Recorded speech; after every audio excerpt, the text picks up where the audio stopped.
Jeudi 20 avril, mesdames et messieurs, bonsoir. Le Premier ministre, Dr Cheikh Modibo Diarra, s'adresse ce soir pour la première fois aux Maliens. Nommé le 17 avril dernier comme chef du gouvernement, Dr Cheikh Modibo Diarra a tenu dans ce discours à envoyer tout d'abord les pensées émues de la nation à l'ensemble des Maliens pris dans l'engrenage des rebelles au nord du Mali. Cheikh Modibo Diarra dévoile ensuite les grands défis de sa mission de Premier ministre, à commencer par la libération urgente de la partie nord Mali. Nous l'écoutons. Mes chers compatriotes, je voudrais à l'entame de mes propos rendre grâce à Dieu, clément et miséricordieux, lui qui souvent éprouve ses créatures. En effet, notre pays, le Mali, traverse une des périodes les plus dramatiques de son histoire contemporaine. Chaque Malien, chaque Malienne souffre dans sa chair et dans son âme. Mais pour notre peuple, il ne saurait être question de se laisser ronger par l'amertume et le désespoir.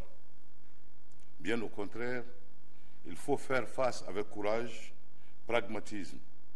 Voilà ce qui a conduit à la signature de l'accord cadre entre la CEDEAO et le CNRDRE le 6 avril 2012. Mes chers compatriotes, pour la sortie de crise, c'est ma modeste personne qui a été retenue pour assumer les fonctions de Premier ministre avec les pleins pouvoirs. Ce fardeau, j'en mesure le poids et je supporterai ce poids, d'autant que sur cette terre, berceau de tant de valeureux et intrépides héros, ils sont légion, les hommes et les femmes sur qui le choix pouvait tomber.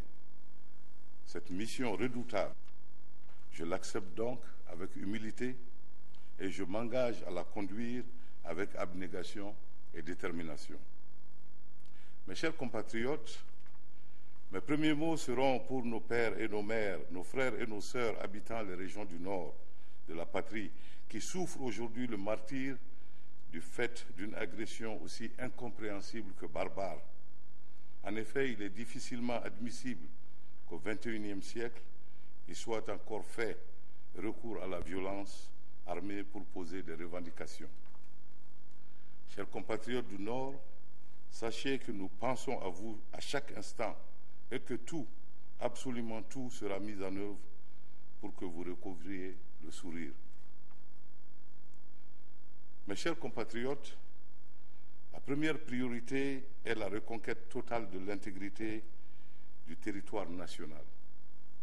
Nous affirmons ici haut et fort que pas un centimètre carré du sol de la patrie ne restera occupé par qui que ce soit ou pour quoi que ce soit. Ce faisant, nous ne refuserons aucune voie de recours. Toutes les options sont envisageables, en premier lieu celle de la négociation. Oui, chers compatriotes, nous négocierons parce que nous haïssons la guerre. La guerre qui fait de l'enfant un orphelin, la guerre qui fait d'une femme une veuve, la guerre qui détruit et qui livre nos villes et nos campagnes à la désolation, la guerre qui souille le sol du sang des enfants innocents. Nous négocierons aussi, chers compatriotes, parce que nous sommes amoureux de la guerre qui détruit la guerre qui fait taire les armes, la guerre qui ouvre les portes de la paix dans nos villes, la paix dans nos campagnes et la paix dans nos cœurs. Nous négocierons, chers compatriotes, parce que nous n'avons pas peur de négocier, parce que nous n'avons pas honte de négocier. Cependant, nous ne négocierons pas le couteau à la gorge, en acceptant le fait accompli. Nous ne négocierons pas alors que prédomine dans nos rangs un sentiment d'abandon, de résignation, un sentiment de capitulation. Peuple de Ménaka, d'Aguelhok, de Tessalit, peuple de Gao, de Tombouctou et de Kidal, peuple de Bourem, d'Ansongo et de Tizawaten, nous ne vous abandonnerons jamais. La fin de votre calvaire ne saurait tarder, elle est pour bientôt. Chers compatriotes, l'équipe gouvernementale que nous allons conduire n'aura qu'un objectif: le Mali, son intégrité territoriale, le fonctionnement régulier de ses institutions.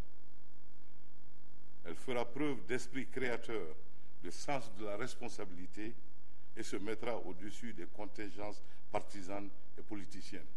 Quand la patrie est confrontée à de graves difficultés, aucun sacrifice n'est trop grand. Les revendications corporatistes, de même que le jeu individuel, doivent être mis en veilleuse face à l'enjeu collectif, par devoir civique, par amour de la patrie. Pour notre part, nous n'accepterons pas, nous ne tolérerons pas et nous ne supporterons pas d'être distraits dans l'accomplissement de notre mission fondamentale qui est de remettre le pays sur les rails. Notre pays, force est de constater, a souffert d'un déficit de gouvernance et d'une insuffisance de capacité d'anticipation. Un rapide survol de l'état des lieux offre le panorama d'un État affaibli et ébranlé, d'une nation humiliée et éparpillée, d'une terre divisée et occupée. Comment peut-on, dans ces conditions, s'adonner à des querelles mesquines, pendant que la fierté du peuple est bafouée, que l'honneur du peuple est gravement atteint, de même que sa dignité qui jamais dans l'histoire n'a été autant insultée. Chers compatriotes, face à nos amis de par le monde et face à l'histoire, nous affirmons solennellement que notre ambition est de parvenir à l'issue de la transition à remettre le bâton témoin à une autre génération de Maliens. Une génération exorcisée et libérée du complexe de la honte et de l'humiliation. Une génération aguerrie par les épreuves et les défis. Une génération bouillonnante d'impatience de construire un Mali nouveau, un Mali uni, un Mali prospère et développé. Nous souhaitons ardemment que ce vœu soit exaucé. Mes chers compatriotes, il me plaît, avant de terminer, de remercier le président en exercice de la CEDEAO, le président Alassane Dramane Ouattara, ainsi que le président Blaise Compaoré, le médiateur, sans oublier l'ensemble des chefs d'État de notre organisation sous-régionale pour leur présence à nos côtés en ces moments difficiles. À travers eux, nous saluons la communauté internationale pour son accompagnement diligent.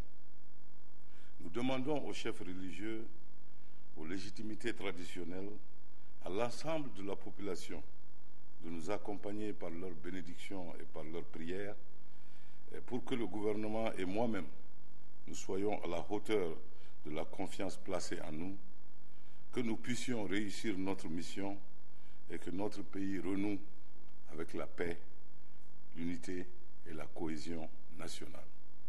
Que Dieu bénisse le Mali. Je vous remercie.